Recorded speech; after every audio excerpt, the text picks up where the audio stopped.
നമസ്കാരം. ന്യൂസ് കേരള പ്രധാന വാർത്തകളുമായി CK നാസർ, കാഞ്ഞങ്ങാട്. താമരശ്ശേരിയിൽ വിദ്യാർത്ഥികൾ തമ്മിലുണ്ടായ ഏറ്റുമുട്ടലിൽ ഗുരുതരമായി പരിക്കേറ്റ് കോഴിക്കോട് മെഡിക്കൽ കോളേജ് ആശുപത്രിയിൽ തീവ്രപരിചരണ വിഭാഗത്തിൽ ചികിത്സയിലായിരുന്ന 16-കാരൻ മരിച്ചു. താമരശ്ശേരി MJ ഹയർ സെക്കൻഡറി സ്കൂളിലെ 10ാം ക്ലാസ് വിദ്യാർത്ഥിയും താമരശ്ശേരി ചുങ്കം പാലോറക്കുന്ന് ഇക്ബാലിൻ്റെ മകനുമായ മുഹമ്മദ് ഷഹബാസാണ് ഇന്ന് പുലർച്ചെ 1 മണിയോടെ മരിച്ചത്. താമരശ്ശേരി വേൾപൂർ റോഡിലെ ട്യൂഷൻ സെൻ്ററിനു സമീപം വ്യാഴാഴ്ച വൈകിട്ട് 6:30 മണിയോടെയായിരുന്നു സംഘർഷം. സംഭവവുമായി ബന്ധപ്പെട്ട് ട്യൂഷൻ സെൻ്ററിൽ പഠിക്കുന്ന താമരശ്ശേരി GVHSസിലെ 5 10ാം ക്ലാസ് വിദ്യാർത്ഥികളെ താമരശ്ശേരി പോലീസ് കസ്റ്റഡിയിലെടുത്തിട്ടുണ്ട്. ട്യൂഷൻ സെൻ്ററിലെ 10ാം ക്ലാസ് വിദ്യാർത്ഥികളുടെ യാത്രയയപ്പ് പരിപാടിയോടനുബന്ധിച്ചുണ്ടായ കലാപരിപാടികൾക്കിടയിൽ നടന്ന വാക്കേറ്റവും കയ്യാങ്കളിയുമാണ് സംഘർഷത്തിലേക്ക് നയിച്ചത്. കുട്ടികൾ മാത്രമല്ല മുതിർന്നവരും മകനെ ക്രൂരമായി മർദ്ദിച്ചുവെന്ന് താമരശ്ശേരി സംഘർഷത്തിൽ മരണപ്പെട്ട മുഹമ്മദ് ഷഹബാസിൻ്റെ പിതാവ് ഇക്ബാൽ പറഞ്ഞു. മർദ്ദനമേറ്റ് തിരിച്ചെത്തിയ മകൻ വീട്ടിലെത്തി ഛർദ്ദിച്ചെന്നും മർദ്ദിച്ചവരെ നിയമത്തിന് മുന്നിൽ കൊണ്ടുവരണമെന്നും പിതാവ് പറഞ്ഞു.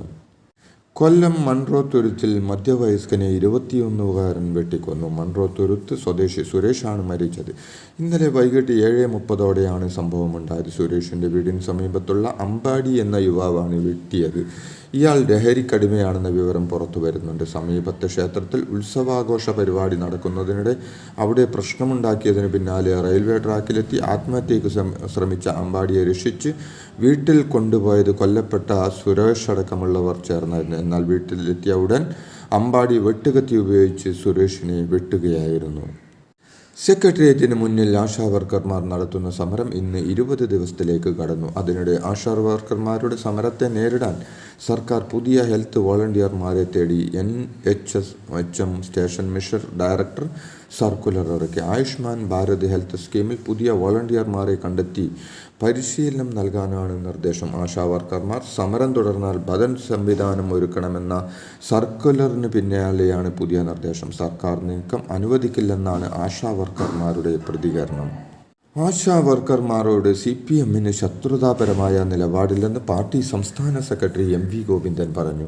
CITU സംസ്ഥാന വൈസ് പ്രസിഡന്റ് PB ഹർഷകുമാർ നടത്തിയ പരാമർശം അദ്ദേഹം തള്ളി. ആശാവർക്കർമാരുടെ പ്രശ്നങ്ങൾ ചർച്ച ചെയ്ത് പരിഹരിക്കണമെന്നാണ് CPM നിലപാടെന്നും അദ്ദേഹം വ്യക്തമാക്കി.